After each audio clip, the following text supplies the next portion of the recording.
Assalamualaikum warahmatullahi wabarakatuh Ustadz. Waalaikumsalam warahmatullahi wabarakatuh. Jazakallah khair atas ilmunya Ustadz wa iyyakum. Semoga semua kaum muslimin selalu dilindungi oleh Allah Subhanahu wa taala. Amin ya rabbal alamin. Pertanyaannya, kapan ujian Ustadz? Malam ini ujiannya. Kok masih nanya ya? Kapan ujian? Malam ini kita ujian.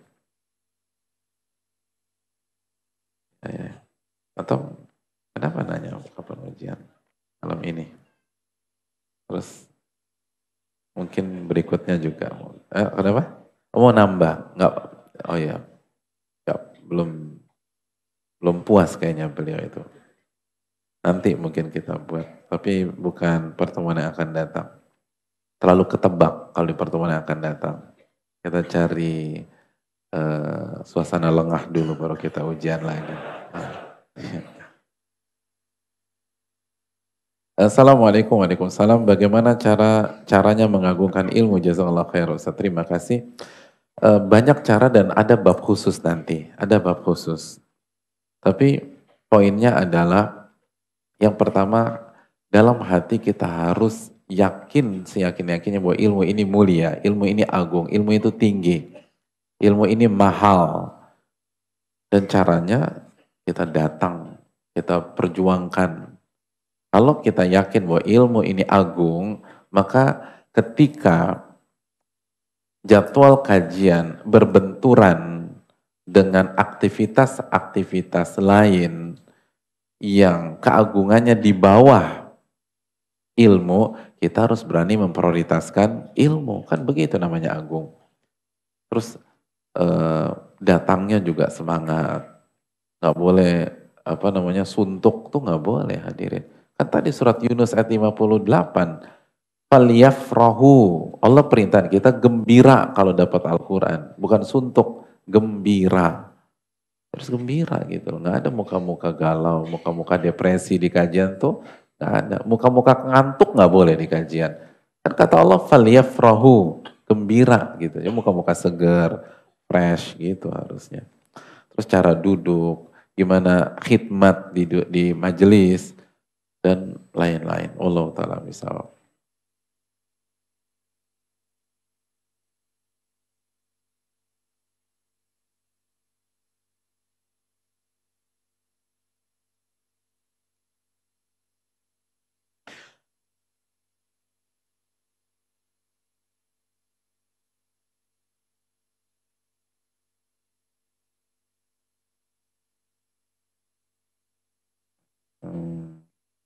Pertama,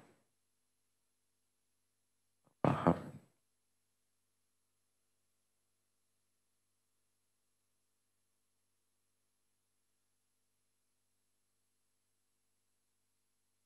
Assalamualaikum warahmatullahi wabarakatuh. Waalaikumsalam warahmatullahi wabarakatuh.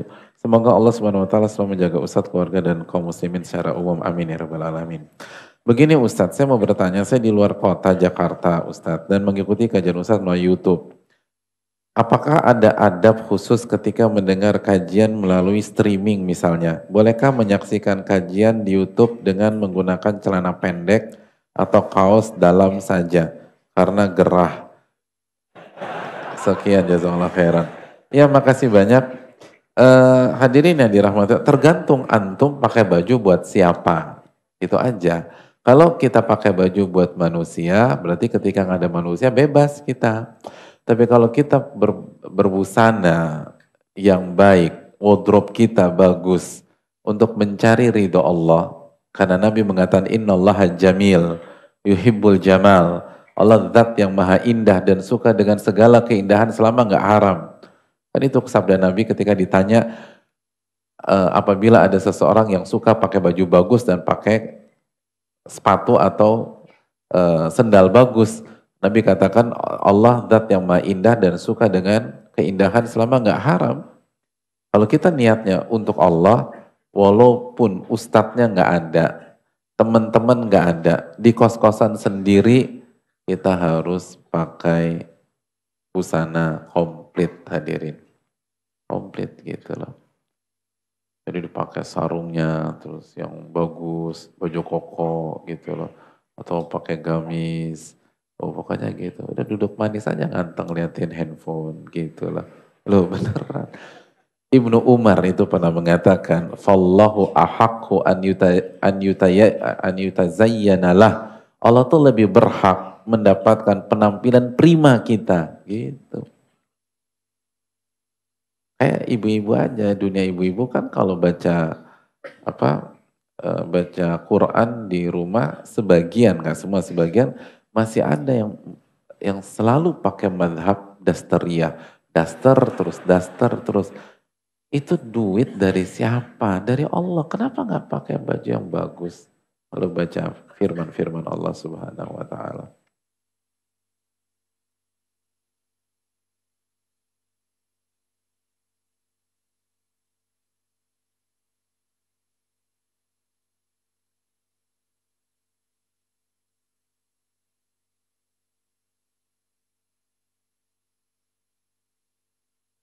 Assalamualaikum Ustaz, Waalaikumsalam. Semoga Allah Subhanahu wa taala senantiasa merahmati seluruh penuntut ilmu dan umat Islam di muka bumi. Amin ya rabbal alamin. Ustadz, Ana terkena fitnah di lingkungan kantor yang kemungkinan besar akan merusak karir Ana atau berujung PHK.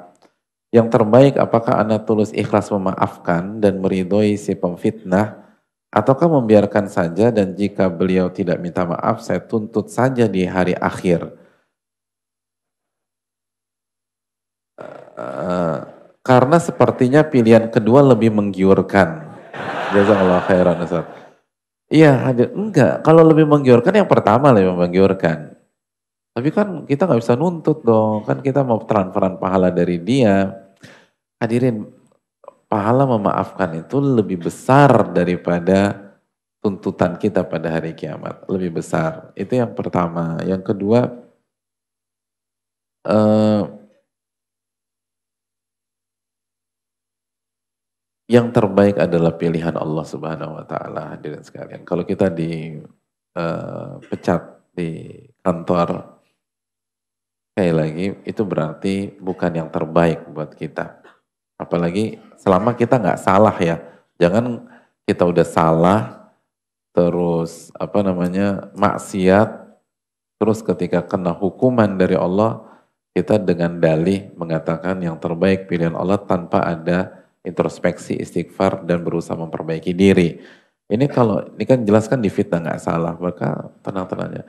Yang membuat kita galau kalau kita berdosa, hadirin. Kalau kita nggak berdosa, nggak mungkin kita dikasih keburukan sama Allah. Dan Allah mengatakan wal akibatu lit taqwa atau wal akibatu lil muttaqin. Ending pasti untuk orang yang bertakwa. Ending pasti untuk ketakwaan. Cuman kan Allah yang Allah kasih garansi, Allah pasti tolong kita. Tapi Allah nggak pernah jelasin secara teknis bagaimana Allah tolong kita. Jadi udah nggak usah terlalu ribetin, pasti Allah tolong. Dan bisa jadi melalui the worst case yang kita khawatirkan sebagaimana surat Al-Baqarah ayat 216 wa asa an takrahu syai'an wa huwa khairul lakum. Bisa jadi yang kalian nggak suka itu yang terbaik buat kalian. Dan kita tahu dalam dunia bisnis atau di dunia ekonomi ada sebuah quote yang mengatakan di setiap krisis-krisis besar selalu lahir bilioner baru kan begitu.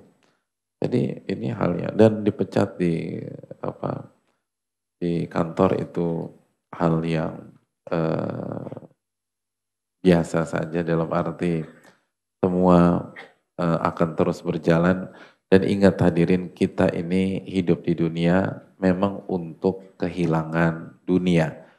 Itu poinnya. Kan gitu konsepnya kita hidup di dunia pada dasarnya untuk kehilangan dunia. Yang terpenting jangan sampai kehilangan iman, jangan sampai kehilangan ketakwaan, jangan sampai kehilangan orang-orang soleh. Itu, jangan sampai kehilangan ahli ilmu itu yang paling penting. Adapun itu, insya Allah akan ganti.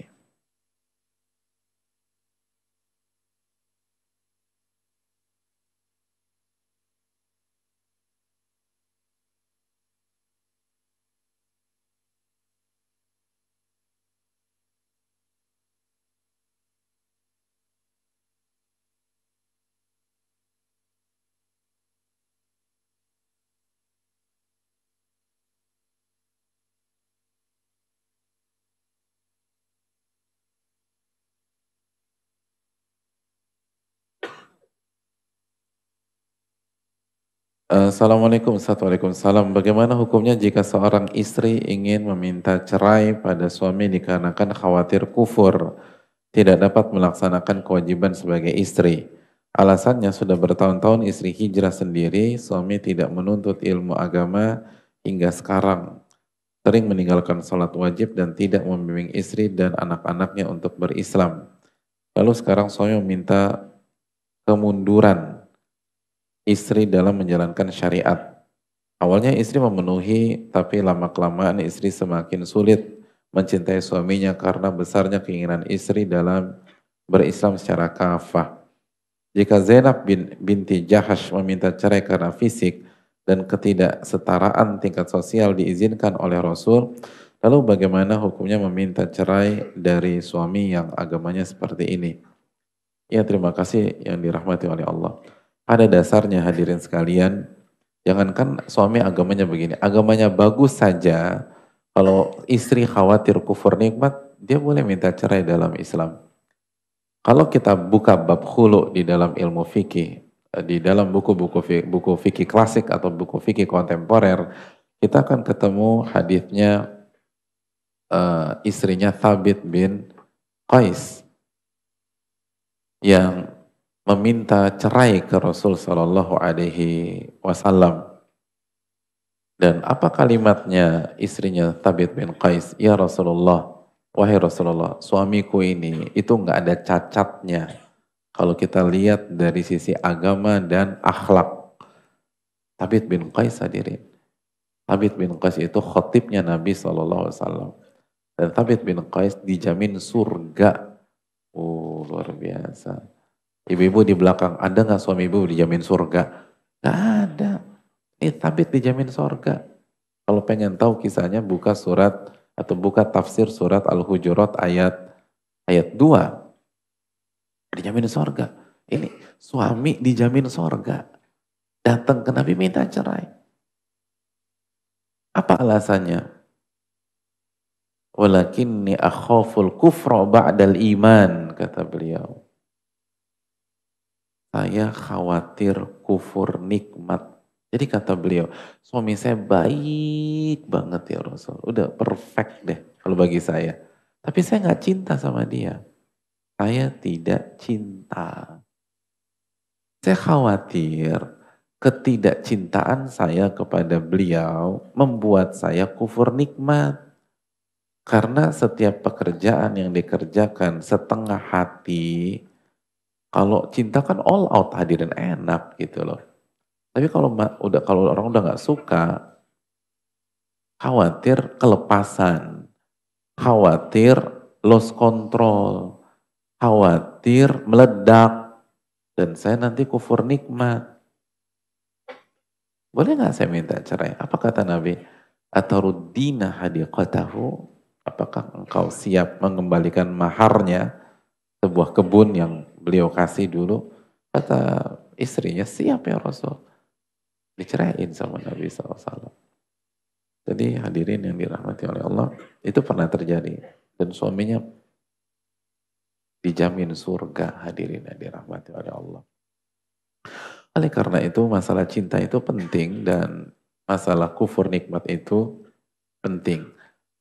Jadi itu poinnya. Jadi bukan Zainab binti Jahash, tapi lebih ke istrinya Thabit bin Qais mungkin lebih kena dalam masalah kufur nikmat. Tapi Zainab juga bisa dijadikan sampel dan intinya adalah bagaimana perceraian kita sesuai dengan jalur syariat dan sesuai dengan perhitungan syariat. Makanya Zainab binti Jahash itu cerai dengan Zaid bin al-Harithah. Habis cerai dapetnya siapa hadirin? Rasul Sallallahu Alaihi Wasallam, luar biasa. Jadi dan beliau cerai dengan orang baik juga kan. Ini kesayangannya Nabi kan Zaid nih. Dan yang pertama-tama kali masuk Islam. Ini suaminya wasabiqunal awwalun. Oh, istrinya suaminya sabiqunal awwalun. Yang pertama-tama kali masuk Islam. Begitu cerai, dapetinnya siapa? Rasulnya langsung, subhanallah. Kenapa? Karena cerainya berkah. Itu poinnya. Gimana cara cerai berkah? Harus sesuai dengan hitung-hitungan syariat. Oleh karena itu kalau pertanyaan sesederhananya eh, apa namanya diperbolehkan, tapi saran saya ini masalah besar. Jadi coba tanyakan secara private dengan ahli ilmu secara langsung. Karena para ulama sangat hati-hati banget terhadap fatwa cerai. Itu jelas banget. Sebagian masyaikh waktu itu kalau ditanya tentang perceraian diarahkan ke forum khusus, tidak divonis di majelis umum seperti ini. Dan Imam Ahmad itu paling jaga kalau bicara tentang perceraian. Wallahu ta'ala alam. Tapi secara teori sebagaimana yang tadi saya katakan itu bisa-bisa aja. Tapi kalau mau eksekusi saran saya eh, tanyakan dan musyawarahkan terlebih dahulu. Wallahu ta'ala misal. Afwan Ustadz tanya, saya seorang akhwat yang bulan April ini tepatnya tanggal 5 April mau melangsungkan pernikahan. Namun Ustadz setelah semakin menuju hari H, saya berubah pikiran dan ingin membatalkan semuanya. Dengan alasan calon suami memang belum sepenuhnya bermanhaj salaf atau alusunnah. Terlebih dia dari keluarga besar yang notabene eh, bukan alusunnah wal jamaah. Tapi lamaran sudah dilaksanakan Februari kemarin Ustadz. Awalnya saya terima karena calon suami sudah mulai mengikuti saya di manhaj ini, tapi setelah saya berdoa, meminta petunjuk kepada Allah, sepertinya Allah membuka lebih dalam pikiran saya untuk tidak meneruskan ini. Pertanyaan saya, bagaimana caranya untuk bicara kepada keluarga untuk membatalkan ini agar tidak ada yang terluka? Dan apakah boleh saya membatalkan sepihak dengan alasan tersebut padahal sudah lamaran? Mohon pencerahannya Ustadz karena belakangan Ana jadi galau karena ini. Jazakallahu. Ya galau lah orang 5 April mau menikah. Semuanya udah. Ini kan ibu-ibunya udah jahit baju kan gitu ya. Iya tuh. Bukan beliaunya ya, tapi keluarga besarnya itu kan ibu-ibu udah beli bahan di Majestic atau Tanah Abang, udah ngukur-ngukur, udah seluruh keluarga udah disiapin tuh bajunya. Hadirin yang dirahmati oleh Allah, ini yang perlu kita camkan. Dari awal jangan memaksakan. Dari awal ikutilah kaedah. Karena nggak mungkin Allah sama Rasulnya bohongin kita tuh nggak mungkin. Kalau nggak ikut kaedah mungkin pernikahannya sah, tapi pasti akan ada masalah. Pasti akan ada masalah. Dan kafaah dalam menikah itu penting hadirin. Itu dijelaskan para ulama-ulama madhab. Dan kaedahnya adalah kalau pernikahan itu mau terjaga kualitas agama calon suami minimum setara dengan calon istrinya. Minimum. Syukur-syukur kalau lebih di atas. Syukur-syukur kalau lebih. Dan itu kaidah para ulama fikih dari berbagai macam madhab. Jadi minimum setara. Syukur-syukur di atas karena suami pemimpin. Dan sampai pemimpinnya kualitasnya di bawah yang dipimpin. Dan ini yang terjadi. Dan kalau kita lihat dari alurnya, awalnya cenderung dipaksakan. Karena mungkin faktor-faktor lain. Lalu ketika dicoba dijalani ternyata benar kata Allah Subhanahu wa taala. Jadi hadirin sekalian yang dirahmati oleh pertanyaannya susah loh. Bagaimana caranya untuk bicara kepada keluarga untuk membatalkan ini agar tidak ada yang terluka? Susah banget gak ada yang terluka hari gini. Kalau pertanyaannya gimana cara berbicara dengan keluarga dengan bijak mungkin masih bisa. Tapi kalau nggak ada yang terluka, oh susah hadirin. Itu berat hadirin sekalian. Oleh karena itu yang pertama, taubat kepada Allah Subhanahu wa taala. Taubat kepada Allah. Terus yang kedua, perbanyak istighfar kepada Allah. Yang ketiga, dalam kasus-kasus begini, jujur sama Allah Subhanahu wa taala. Kita nikah mau ngapain? Jujur. Dan akui kalau kemarin khilaf, jangan cari-cari alasan dan seterusnya. Itu eh, poin-poin yang berikutnya, hadirin yang dirahmati oleh Allah Subhanahu wa taala, bicara secara private dengan calon kita, dan eh, kalau bisa kayak gini, bicara dengan calon kita secara private, lalu nanti konferensi persnya ini keputusan hasil musyawarah bersama. Itu lebih bijak. Itu lebih bijak. Itu kalau calon kita mau. Tapi kalau calon kita udah marah duluan gitu loh, terus laporan ke sana sini, ya udah, itu resiko hadirin sekalian. Resiko, dan jawab dengan bijak, dengan taubat kepada Allah. Ini kesalahan kita. Dan hadirin yang dirahmati oleh Allah Subhanahu wa taala,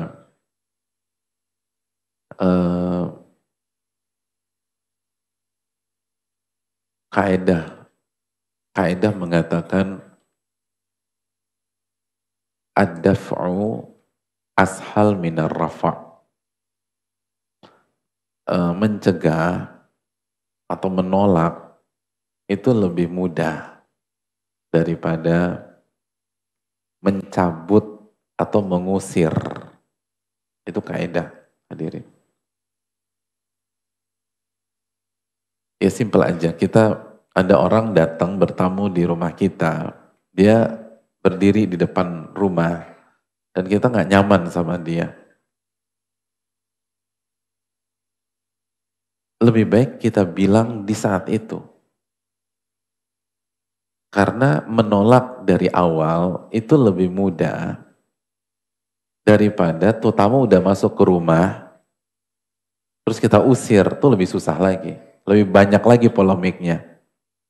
Maksud saya gini, kalau memang secara syariat ini tidak recommended, maka lebih baik akhiri pada saat ini. Karena secara hukum fikih diperbolehkan. Selama belum akad itu diperbolehkan. Selama belum akad, semua masih bisa terjadi. Tapi kan udah lamaran. Lamaran itu janji. Titik. Bukan tidak boleh dibatalkan. Itu sebatas janji. Dan fungsi lamaran diantaranya untuk meng-cancel kompetitor-kompetitor yang lain. Kan gitu ya. Iya benaran kan. Kan layak tuh. Kan nggak boleh kita melamar wanita yang sudah dilamar oleh saudara kita. Itu fungsinya. Jadi diblok. Itu fungsi lamaran. Tapi bukan harus jadi. Enggak. Dan hadirin yang dirahmati oleh Allah, proses pernikahan itu butuh dinamika. Untuk apa? Untuk saling menilai calon pasangan kita. Orang baru terlihat bisa berenang itu ketika diceburin di kolam 3 meter hadirin. Gitu loh. Kalau dia berlenggak-lenggok pakai kacamata renang di bibir kolam atau loncat di kolam cetek yang sebetis, itu nggak kelihatan kemampuannya. Sama. Ini kita mau milih calon imam atau calon pasangan. Kalau misalnya proses pranikah lempeng aja, atau kalau ada masalah kolam cetek yang sebetis, itu justru bikin perlu hati-hati hadirin. Kita nggak tahu nih orang siapa, benar nggak dia baik. Justru salah satu hikmah ada masalah besar seperti ini, itu akan menunjukkan siapa yang kita hadapi. Dan belum tentu batal loh, bisa jadi kalau bicara dengan calonnya, bisa jadi jalan. Bisa jadi calonnya tertarik gitu loh. Udah kalau gitu kita satu visi misi aja, bisa jadi. Asal dihadapin, asal dihadapi. Jangan kabur, jangan-jangan ngilang gitu loh. Keluar negeri sampai tanggal 6 April, ya repot hadirin. Jangan, hadepin. Dan saran saya, semakin cepat dihadapin, semakin bisa meminimkan luka. Semakin ditunda-tunda nih, besok aja. Oh, semakin parah lukanya. Gitu. Jadi itu yang perlu kita camkan. Jadi masalah dalam proses pranikah, khususnya bagi kita yang belum terlalu mengenal atau tidak tahu sama sekali siapa calon kita, itu penting hadirin. Itu hikmah besar dari Allah. Kecuali kalau yang mau kita yang mau kita nikahi atau yang maju ke kita itu orang yang sudah kita kenal lama, yaitu aman. Oh, kita tahu udah luar dalamnya kita tahu. Tapi kan mayoritas enggak gitu loh. Mayoritas yang sudah ngaji blank. Nah, kalau enggak ada dinamika seperti ini, gimana kita bisa tahu orang?